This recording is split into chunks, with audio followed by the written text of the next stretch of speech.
that stage way. Prof, Asama, Kwesiante Chika, no, Mama Yen set a record in straight Ghana had ye. You can't the biggest club in Ghana, Kotoko. Ura Kwesiante Chisanka.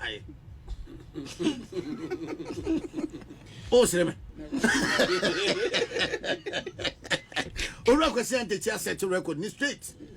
Ne pencil, you ye. How are not 2 clubs, you know? And I did win a year, a challenging 2 clubs, my Ghana football, never know. And they are or the atum or the Hacharabe who they basic Kroma.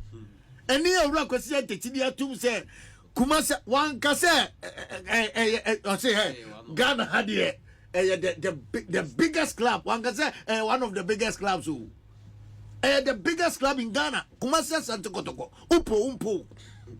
And in fact, journalists and all those stakeholders now so Obia be still because the club nini we journalists are report about the That's the point.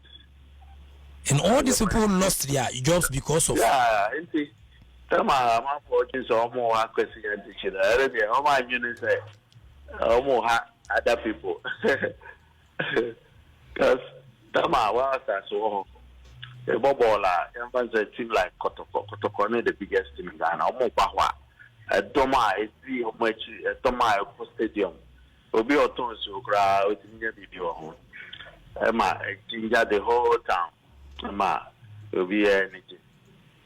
Say anyhow, the vaccine be a mama. A corona at all. I do.